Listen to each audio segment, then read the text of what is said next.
شیخ علی طنطاوی شیخ ازهر در همین جشن امام اعظم خدا رحمتش کنه اومده بود، همینجا شرکت داشت، دیدم دینش. در یک کتابش ذکر میکند، میگه یک روز مسجد جامع قاهره در اومده، میگه به خاطر نماز ادا کردن. حالی وقتی نماز شروع نشده است، یک آدم نماز خونده است، نماز نافله شاید تحیه میخوند، همین نماز خوانی شدید، میگه در دلم شک غلطید در اون که آیا همین شخص طریقه نماز خوندن نمیدونسته باشه یا نه. بسیار با ترس میخونه، گاه کوشش میکنه رکوع کنه بخچه راست میکنه. همین شخصی نو شاگرده که نو شروع کرده است به همین شکل. بعد نماز وقتی که سلام داد، در پهلو ششتم سلام علیک کردیم پتیش و میگه سوالش کردم که برادر مسلمان هستی؟ گفت الحمدلله مسلمان نباشم در مسجد چیکار میکنم؟ گفتم آقای تو در سن 30 قریب رسیده، چخیل تو مسلمان و مصری هستی، از نماز خوانی دیده میشه که تو نو نماز یاد گرفته؟ گفت بله، روز دیم از نماز بخونم. گفتم چی سبب شد؟ گفت ما از خوردی در یک عائله اروپایی معاب تربیه یافتیم، یعنی پدر و مادر و اهل خانواده همه تربیه اروپایی دیده بودن، نماز نمیدونستن چیه. من خیال میکردم در تاجیکستان ما کسی نیست که یگان سوره ندونه، متاسفانه بودیم. خیلی تعلیم نگرفتی از کجا سوره را میدونی؟ از بس که میگه در اویله ما نام الله نمیگرفت کسی نماز نمیخون، کسی ذکر نمیکرد، هیچی نمیدونستم. به همین شکل بزرگ شدیم. مکتب عالی را در اروپا خواندم. اومدم میگه در قوه‌های حربی مصر به حیث افسر کار میکنم و از دوش ندیسن نیویسکه. همین نزدیکی قطعی میگه یک روز از چی میپریم، از چتر پراشوت، حضرت خدای تعالی پراشوت باز نشد. زپسکش هم میکشم، میگه زپسکش در دست میویا کنده شده، باز نشد. اگه دیگه دست دیل همه کنده شده است. همین وقت باری اول در حیات میگه کلمه الله در زبان اومد.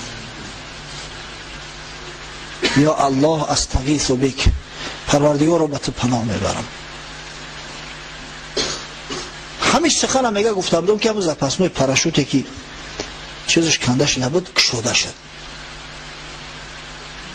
اومدم در زمین زدم، خداوند حفظم کرد، پام اندک لط خوردم که الحمدلله سالی ماندم. به خود اندیشه کردم که آخی خاک در سرت برای چی در بالای هوا نگفتی که یا وزیر مدافعه مدد؟ چرا نگفتی ای بوش مدد، ای پدر مدد، ای مادر مدد؟ شخصی که در حیات نام الله نگرفته است، در همون حالت مشکلی نام الله در زبان اومد میگه. حالی دیر نشید است بگه گفتم هیچی نمیدونم. آخی یک همسایه را پرسکاو کردم دیروز، همه طریقه نماز خوندن رکوع و سجده را برام تعلیم داد. انا میام مردم من نگاه کرده و به ترس همه یک شخص از پیشم چخیلی که نماز میخونه و انا مثل همون نماز خونده و چیزی که او شبر میکنه ما هم خیلی شبر کرده نماز خونده استیم. بعد میگه خستم و غشش کردم، از پیشونیش بوسه کردم که الحمدلله انا مسلمان شدی، مسلمان کامل شدی، کل شیء یرجع الی اصله. انا میباید برای ما و شما را همیشه عبرت باشد. میزنیم خدمت را پایان، میزنیم بالا. وقتی که معین دقیق دونستیم که میبریم به الله گو میشیم. اما الله در وقتی سالمیت بگو، الله در وقتی ثروتمندیت بگو، الله در وقتی بگو که کامل هستی، قوت داری، دنیا را دوست می‌داری، محبت به حیا داری، محبت به مال و ثروت داری، تا اینکه پروردگار در وقتی تنگی و مشقت دستگیریت کنه. احفظ الله تجده تجاهک، معناش همیه احفظ الله تجده تجاهک. انا میگم خدا را باید ما محافظت کنیم. وقتی محافظت کردیم، وقتی در قلبمون کی باشه، انشاءالله در اون صورت از کسی خوفم نداریم، خطرم نداریم. بعضی جوان مردم را میبینید چنان به تشویش میگردن، چرا؟ زیرا که میگه خدا داریم. من خدا دارم، چی پروا دارم؟ الله همراه من چی پروا دارم؟ وقتی که بیگه گاه همیشه ذکر در زبانت باشه، با ذکر لا اله الا الله مشغول باشی، پرتو نور حق میگه تمام وجود میگیره. این وجود خاکی تو وجود آسمانی میشوه دیگه. این بدن خاکی را فراموش میکنی. پیش چشم شهود تو مطلق هیچ نوید بجز هویت حق. در این صورت به هر چیزی ببینی تجلی نوری خدا را میبینی، همه گم میشوه، همه نیست میشوه. برای همون لا اله اله همه را فرو برده است. بشنود گوش جانت از هر سو لا هو فی الوجود الا هو. بعد در همی گوش جانت فقط همی صدا میه لا هو فی الوجود الا هو. به خدا غیر خدا در ده جهان چیزی نیست. فهمیدی که وحدتی وجود چی بوده است؟ بسیار مرکب است، نه که گمان میکنم همین مقدارش کافی است، زیرا ای موضوع دور میشیم. پس لا اله الا الله محمد رسول الله محوری هست که تمام موجودات خدای تعالی در اطرافش میچرخونه، همه در گردی لا اله الا الله چرخ میزنن. این ایخل مرتبه و این ایخل منزلت خدای تعالی برای لا اله الا الله داده است. کسی که اهل لا اله الا الله محمد رسول الله هست، خداوند میگه بالای من حق داره. ببینید ما میگیم که هیچ که در ذمه خدا حق نداره. البته این حق داره که یعنی که من او را دوستش میدارم، احترامش به جا میارم، به این معنی اومده است. اما کلمه حق در متن حدیث رسول الله صلی الله علیه و سلم روایت شده است. در صحیح بخاری اومده است حضرت معاذ ابن جبل رضی الله عنه صحابی بزرگ پیغمبر میگوید كنت ردف رسول الله صلی الله علیه و سلم علی حمار یقال له عفیر. یک روز میگه از قفای پیغمبر صلی الله علیه و سلم بالای خر سوار شده بودم. حضرت خاکساری شما ببینه بسیاری وقت در مدینه منوره در خر سوار میشیم. امروز ما در تیک سوار شدن به خود ننگ میدونیم. حضرت معاذ میگه که من از قفای پیغمبر میشیشتم، هر دمو پهلو به پهلو، او از پیش بود من از قفا. نام خر میگه عفیر بود. از فرط محبت حتی نام خر پیغمبر از یاد میدونستن، برای ما و شما بیانش کردیم. اصحاب بزرگوار پیغمبر بسیار دوست می‌داشتن حضرت. حتی بار حضرت عبدالله ابن ابی رواحه با سردار قبیله خزرج، با سردار منافقای مدینه عبدالله ابن ابی ابن ابی سلول ابله که پیغمبر ملامت کرد، گفت یا محمد با خرت اومدی در پیش ما ایستادی، این خری بدبخت شاشه کرد، بوی میزه که خر همه را پر کرد، اخی ما دوخی زدگیم، مشک عنبر قطی خدمون شکیدگیم، عیش مولا منغز کرد. حضرت عبدالله ابن ابی رواحه یک مشتی آبدار در دهنش زد، گفت پدرسک چی میگوی؟ قسم به خدا بوی پیشاب خری رسول الله صلی الله علیه و سلم برای ما از مشک عنبر بالاتره. حضرت میگه در قفا ششته بودم، گفت یا معاذ هل تدری ما حق الله علی عباده و ما حق العباد علی الله؟ گفت ای معاذ تو میدانی که خدای تعالی در ذمه بندگانش چی حق دارد و بنده ها در ذمه خدا چی حق دارند؟ حضرت معاذ میگه گفتم الله و رسوله اعلم، خدا و پیغمبر داناتر است. این عادت صحابه پیغمبر بود. یعنی که سوالش میکنم میگه خدا و پیغمبر داناتر است. امروز بعضی برادرها سوال میکنن با جواب شخص چون میگن دوملا اینا میخیل کار شده است، من اینا میخیل جوابش دادم چه خیلی میشه جوابش اخی ای سرت مونا جوابش که گفتی با چی زنگ میزنی؟ من انا میخیل جوابش دادم اینا میخیل چی بشیده باشه؟ سر دیلت میشه دیگه چی بشه با آخر؟ گفت الله و رسوله اعلم، خدا و پیغمبر داناتر است. حضرت رسول الله صلی الله علیه و سلم فرمود حق الله علی العباد ان یعبده ولا یشرک به شیئا. حق خدا در ذمه بندگان آن است که خدا را خالص عبادت کنند و در عبادت خدا کسی و چیزی را شریک نکنند، یعنی اهل لا اله الا الله باشند. در چارچوبه لا اله الا الله قرار گرفته باشند. و حق العباد علی الله الله یعذب من لم یشرک به شیئا. و حق بندگان در ذمه خدا این است که کسی را که به خدا چیزی را شریک نکرده است عذاب نده، در دوزخ نپرتوید. اهل لا اله الا الله این خیلی قدر و منزلت دارن که حق دارن خداوند اهل لا اله الا الله و محمد رسول الله را به شرط صادق باشن در قولشو در گفتارشو در دوزخ نمیانداخته است. خدا و پیغمبر صلی الله علیه و سلم و ملائکه خدا دوست می‌دارن اهل لا اله الا الله. فقیه ابی لیث سمرقندی در بستان العارفینش روایت میکنه، میگه 7 کلمه است که هر کسی که همین 7 کلمه را مکرر دائم ذکر کند او محب خدا و محب ملائکه است. خداوند شرافت او را اقرار میکنه، یعنی پیش خدا شریف است، پیش ملائکه مقرب خدا شریف است این شخص، به شرطی که همین 7 کلمه را مکرر دائم در موضعش استفاده ببره. اول قبل از آن که یک کار خیری را شروع کند بسم الله الرحمن الرحیم میگوید. کلمه اول بسم الله الرحمن الرحیم. دوم وقتی که همون کار خیر را انجام داد الحمدلله میگه یا الحمدلله رب العالمین. سوم وقتی که نقشه میکشه که فردا یا پس فردا یا سال آینده یگان کاری را میکنم، البته که در قفاش انشاءالله میگه اگر خدا خواسته باشه، زیرا اگر نگه خاکش باد میشود.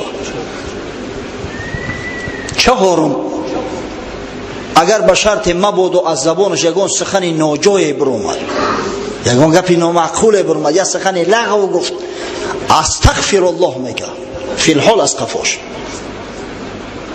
پنجم وقتی یک کاری مکروهی را دید، یک کاری ناجایزی را دید، یک حول ترسی را دید، لا حول ولا قوة الا بالله العلی العظیم میگه.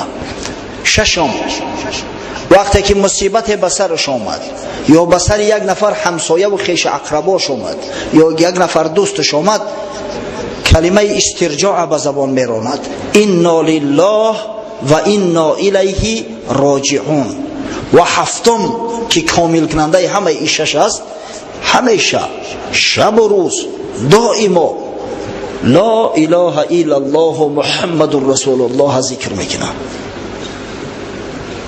این شخص پیش خدا و پیش پیغمبر و پیش ملائکه های خدا محبوب است و شخص شریف دانسته می شود. شریف یعنی عزیز، با آبرو، سید، آدم با عزت، با عظمت دانسته می شود به خاطر لا اله الا الله محمد رسول الله گفتنش. در خبر اومده است که خداوند متعال اهل لا اله الا الله محمد رسول الله را از عذاب ها خلاص میکنه، نجات میده. حضرت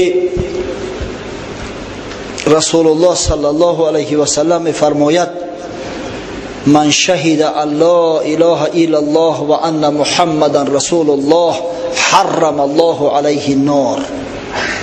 هر کسی گواهی میدهد که نیست معبودی بر حق مگر الله سبحانه و تعالی و گواهی میدهد که محمد صلی الله علیه و سلم رسول بر حق اوست، خدای تعالی بر این بنده آتش جهنم حرام میگرداند. حدیث عباده ابن صامت روایت کرده است، در صحیح مسلم اومده است.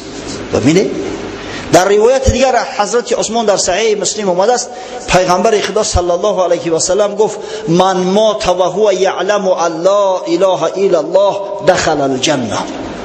هر کسی در حال منبره که اقرار است که نیست معبود مگر الله سبحانه و تعالی، این بنده داخل جنت می شود. این بنده جنتی است، برای شهادت بده.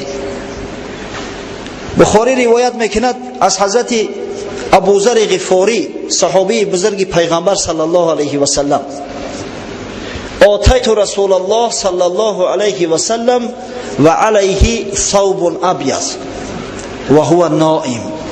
میگوید نزد پیغمبر خدا صلی الله علیه و سلم آمدم، حضرت در بدن لباسی سفید داشت، خواب بود، نافارش نکردم. میگه برگشتم ثم آتیته و قد استیقظ.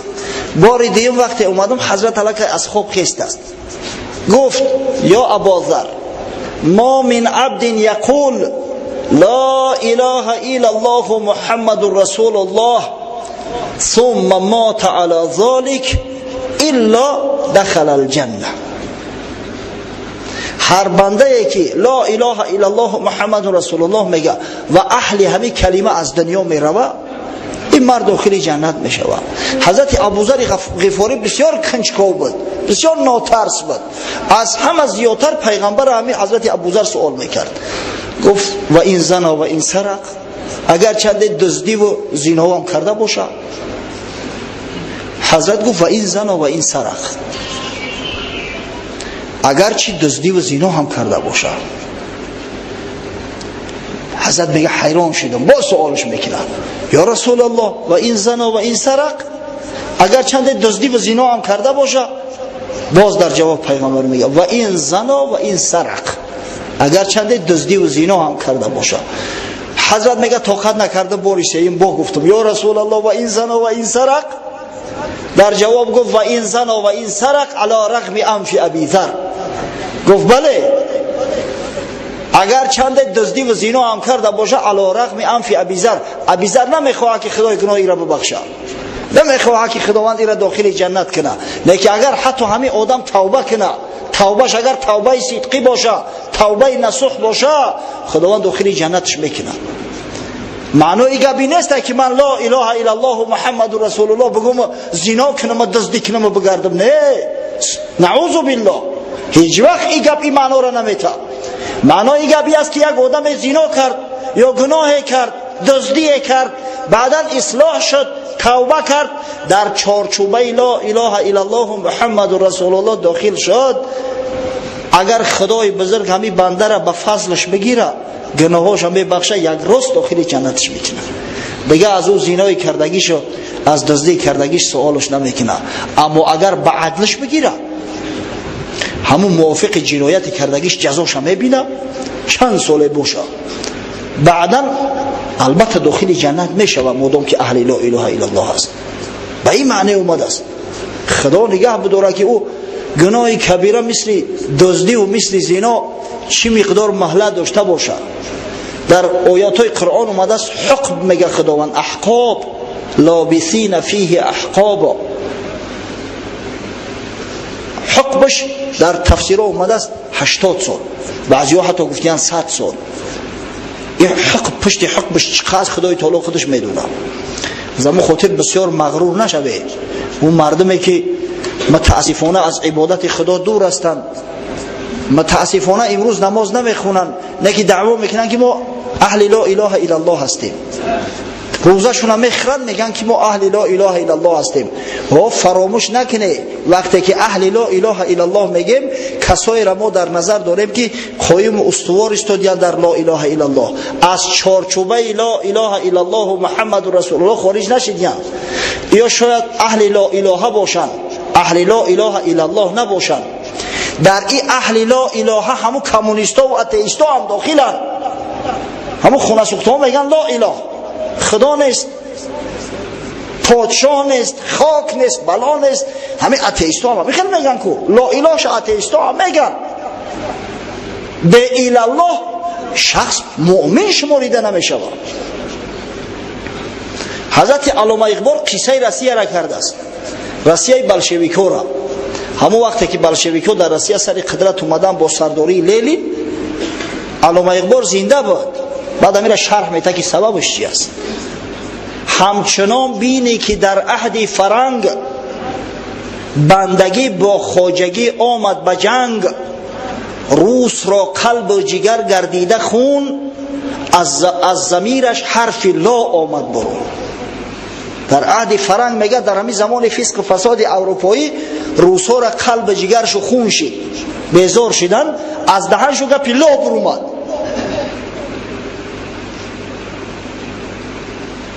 آن میزان کهنه را بر هم زده است، تیز نیش بر رگ عالم زده است، کرده ام اندر مقاماتش نگه، لا سلاطین، لا کلیسا، لا اله.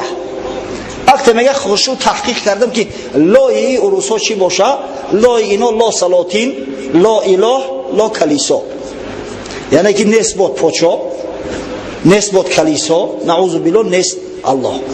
این لای عروسا و بلشویکا همی است. لا اله هن اینا، الا الله ندارن.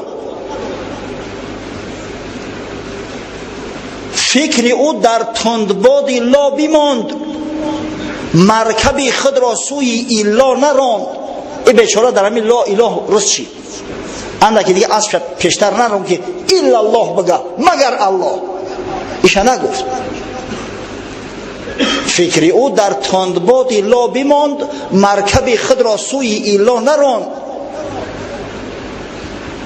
آیدش روزی که از زور جنون، آیدش روزی که از زور جنون، خیش را زین تندباد آرد برون. من باور دارم گفت که یه روز نه یه روز از همین تندباد، از همین گرداب خچه خلاص میکنم، از گردباد لا اله خچه خلاص میکنم به سوی الله. آیدش روزی که از زور جنون، خیش را زین تندباد آرد برون. لا و الا ساز و برگی امتان، لای به اله یا که نفی به اثبات مرگ امتان. لا به اله نمی شود، ساز و برگ امتا لا اله الا الله است. لا اله توقش مرگ امتا است، نفی به اثبات مرگ امتا می شود. از همین خاطر لا اله به الا الله نمی شود، نفی به اثبات نمی شود. همچنین لا اله الا الله به محمد رسول الله هیچ وقت نمی شود. هر کسی که اهل لا اله الا الله هست و اهل محمد رسول الله نیست، او کافره. معنای گپ علامه اقبال این نیست که روس‌ها یک روز با اهل کلیسا میشوند. نه، علامه اقبال میگه که یک روز نه یک روز همین روس‌ها هم راه حق در مییابند، به سوی اسلام میل میکنند، مسلمان میشوند. امروز الحمدلله در روسیه پروسسی مسلمان شوی قوم های روس بسیار تیز و تند است. الحمدلله بسیار خوشو رفته است. خداوند اگه نگهشو بداره. یک برادر داریم با نام حاجی قربان علی. همه 2 هفته قبل از این اسکندری برادرمون توی کرده بود. اسکندری که اعلانش کرده بودیم یا تو هستی در مسجد که مسلمان شده است، تویش کردن. یک دختره که صالحه افتن زنش دادن. بعد در توی اومدن رفیقای اسکندر، یکی نامش عبدالله، نامای روسیشون رو نمیگیم اکا، یکیش نامش عبدالرحمن، لباسای سنتی در بر، چنان زیبا و آزاده. با این لباس اسلامی و سنتی همین مردمی سفید پوستی روس هم قیمزه بکی چشمو اگر کبود باشه میپرسیش کک دیلا الحمدلله، کک здоровье الحمدلله، سبحان الله الحمدلله. ایرا ببینه غرض محمد اقبال لاهوری همین است که یه روز نه یه روز این مردم نجات مییابند. مادام که عدالت میخواهند نجات مییابند. هر کسی عدل بجویه عاقبت الامر میایه به اسلام میرسه. لف تالستوی همون نویسنده بزرگ روسا میگه предел совершенства совершенного человека اسلام. بلندترین نقطه انکشاف انسانی متمدن اسلام است. از این نقطه بالاتر نیست. تمدن بشری از اسلام نقطه بالاتر نداره. معنی گپش علامه اقبال وقتی که سخن میگه همین را در نظر داره. پس لا اله الا الله به محمد رسول الله هیچ است. برادرای عزیز، امام مسلم روایت میکند از پیامبر صلی الله علیه و سلم، حدیث راوی اومد ابو هریره رضی الله عنه روایت کرده است که رسول خدا صلی الله علیه و سلم سوگند یاد کرد، والذی نفس محمد بیده، قسم به خدایی که جان محمد در قبضه قدرت اوست، لا يسمع بی احد من هذه الامه یهودی ولا نصرانی ثم يموت ولم يؤمن بالذي ارسلت به الا کان من اصحاب النار.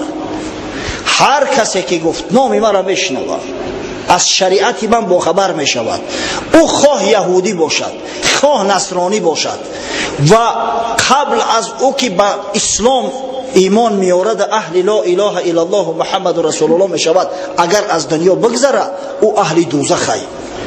کتابی بدن فایدهش نمیکنه، اهل لا اله الا الله بدن فایدهش نمیکنه. پس کامل شدن این کلمه در صورت است که بعد لا اله الا الله محمد رسول الله باشد. به این کامل هیچ وقت نمیشه برادر عزیز. سبحان الله. و ما و شما الحمدلله اهل لا اله الا الله هستیم. بزرگترین کلمه، زیباترین کلمه، فاضلترین کلمه. پیغمبر خدا صلی الله علیه و سلم فرمود افضل ذکر لا اله الا الله، بهترین ذکرها لا اله الا الله است. از این ذکر بالاتر، از این ذکر بالاتر تصور کرده نمی شود. حضرت مولوی یک نظم دارد برای آنکه شما درک کنید که اهل لا اله الا الله چی مرتبه دارن پیش خدا، چی منزلت دارن، چی بزرگی دارن. انشاءالله همین نظمه به سمتون میرسونم. حضرت میگوید آن مجوسی گبرکی آتش پرست، بحر عزم هند در کشتی نشست. یک زردشتی، یک گبری زردشتی که در ایران زندگی میکرده است، به خاطر سکونت در هندوستان عزم سفر هندوستان اختیار میکند و به خلیج فارس رفته و در کشتی سوار میشود. در ایران مجوسی ها گبرها همیشه بدن، تا حالی را هستند. اینا ببینید در اسلام جمهوری، در ایران جمهوری اسلامی است، اما تا به حال طبق خبری که در آمار هست، در ثبت آمار، در استاتستیکا، زیاده از 10,000 آتش پرست زردشتی در ایران زندگی میکنند. اینا مثل این زردشتی ها و آتش پرست های ما نیستند که از پدر و مادر مسلمان تولد شده و بعد کافر شده باشند. نه، اینا پدر جد اجداد گذشته هاشو همه مجوسی و زردشتی بدیم. این شخصایی که بعد زردشتی شدن از اسلام یا بعد نصرانی شدن، اینا از زردشتی و از نصرانی ها به مراتب پستر و خورتر هستند. همین سگ قدر قیمت داره در اسلام، یک نرخ معین داره، اینا ندارن. اینا مرتدن. اکو وقتی که مجوسی و گبرکای ایران گفتیم در نظر داریم همون کسایی را که جد اجداد گذشته هاشو همش مجوسی بدن. و این یک دلیل بسیار قوی است بر ضد او شخصایی که متاسفانه امروز هم زبان کینه و کدورت دراز کرده و اشغالگران عرب میگویند. دین اسلام میگن به ضرب آتش شمشیر پهن کردیان. والله این دروغ است. خدای تعالی در قرآن گفته است لا اکراه فی الدین، در دین مبین اسلام مجبوریت نیست. هیچ قوم و هیچ خلقی را مسلمانان مجبور نکردند که شما اسلام رو بپذیرید. این گپ دروغی محض است.